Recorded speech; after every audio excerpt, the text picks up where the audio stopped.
Hi, in this video it's gonna be a brief introduction to jQuery, which is a library of JavaScript code. So if you're familiar with JavaScript, much of the coding that goes along with jQuery should be familiar. And even if you're not familiar with JavaScript, jQuery code is designed to be easy and easy to implement and fairly easy to understand. What exactly is jQuery? As I said, it is a JavaScript library. It is designed to be fast in the sense that there are compressed versions. We'll take a look at that. It's small and feature rich in the sense that it includes code for the most commonly used JavaScript tasks. So instead of having to basically reinvent the wheel every time you need some sort of a JavaScript function on a website, you can now use the jQuery coding to access those libraries. It makes things like the HTML document traversal, manipulating the DOM, event handling, animation, and the use of AJAX much simpler. So the library, there are two different library versions. One is for production, and it is very lightweight and it is compressed. So I recommend that you take some time to go out to jQuery.com and go to the download section and download each of the versions and take a look. For production version is compressed, so it's just going to look like a huge block of letters because everything is run together. So letters and numbers all smashed together. Then there is for development, which is uncompressed and written in typical code style that we are used to with indents and line returns and that sort of thing so that we can see it. That's what an example is on the right side of my screen right now. So like I say, I recommend going out to jQuery.com and downloading both versions just to take a look at it and familiarize yourself with the jQuery libraries. But we are going to actually be using what's called a CDN, and I will be getting into that in just a minute here. So why do you want to use jQuery versus JavaScript? Well, first of all, it's much easier to use and learn than JavaScript. And it's because you don't have to code all of the JavaScript. You're just really working with functions that call up the JavaScript code. And therefore, it makes it better at giving you immediate visual results. jQuery is used in a lot of slideshows and lightbox effects. Because it's in a library, this is the part that's really important, is it becomes CSS3 compliant and cross-browser compatible. And the reason this is the case is because that everything has gone through and vetted by various major industry partners and that the code is consistent across different browsers and works with the latest CSS3 standards. And this was actually one of the reasons that jQuery came about, is because there were a lot of issues, and still are a lot of issues, with JavaScript that is coded by various developers, around the world, that there are some compliance issues. There's issues that it works on some browsers and not others. But jQuery helps eliminate that, especially because it's also all centralized. There are a couple of options. The biggest is that you can use it on what's called a content delivery network, which is what we're going to be doing in this class. The other is you can host it yourself. So you can just go to jQuery.com and download that library, but so it's centralized in the sense that they are the ones that hold on to that library, and as long as you don't do anything to manipulate it, it's going to be consistent. But it's even more consistent if you use a content delivery network or a CDN.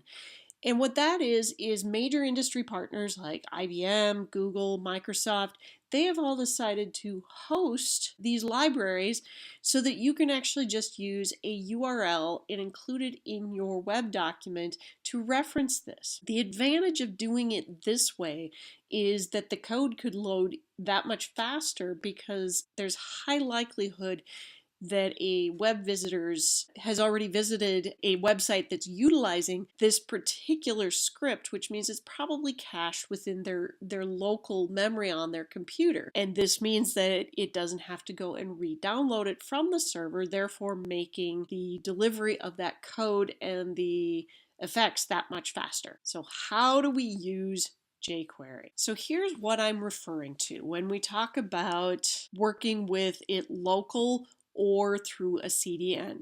The very first example where it says local at the top of the screen is if you were to download the jQuery library from jQuery.com and include it in the head of your HTML script, but then you would have to remember to include this code in a folder or directory on your website so that it's referencing it locally. The next two, Google and Microsoft, it's accessing the same thing. It's just the addresses are slightly different because one is located on the Google servers and one is located on the Microsoft servers. But this is where it's all nice and located in one particular area, so it's easy to get to. So now that you've seen how you can link to it, whether it's hosted locally on your own website or if it is referencing out to a CDN, how can I use jQuery? So the first thing you can do with jQuery is you can select elements in your website. So for example, you can select elements using CSS style selectors, such as class, ID, or tag elements. The other is you can select elements that are simply tag elements, such as li that's pictured here, or paragraph tag, or a div. Any of those can be selected. So in the example that's on the right hand of the screen, it's actually looking for a list item that has the class style of hot. So let's look at this a little bit more closely. This is what is referred to as a jQuery function. So we have the name of the function in front of the parentheses, and then we have, in this case, the selector that's in between parentheses. And that is referred to as the CSS style selector. In this case, as I said, it's li and the class style hot. So it's looking very specifically through the DOM of our HTML page for these items. So when you're selecting these items, you can select element or a set of elements, for example, that li, and it creates what is called a jQuery object. And that object contains references to the elements. And like any object, the jQuery object has properties and methods, and we're going to look at that in just a short bit here. And they allow you to work with those elements to manipulate and change them. Not just selecting things with jQuery, but you can do something with jQuery. Take, for example, the code that's on this screen. This is a function of jQuery that says, look for every list item with the class style of hot. And then it includes a method which says hide those elements. So as soon as it finds those elements and only those elements, it will hide them. It's also possible to do what's called chaining, where you include multiple elements that affect one object. So in this case, we are looking for all LIs within a piece of code, and we are saying to hide it. That would be our first method, and then to fade in. So what this would happen is all of your list items would hide and they would fade in at 500 milliseconds, which is about half a second.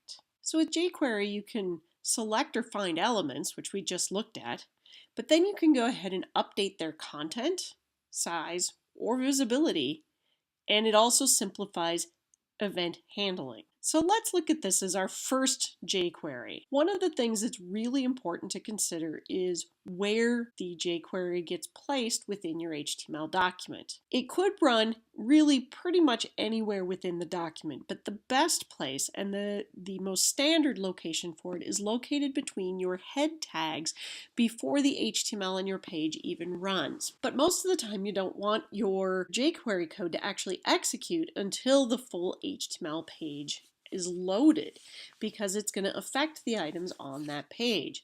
So we use this function called document ready. So this time now the jQuery code won't run until all elements on our HTML page are finished loading. And then it's set up to run whatever is in between as soon as this document ready indicates that the HTML is ready.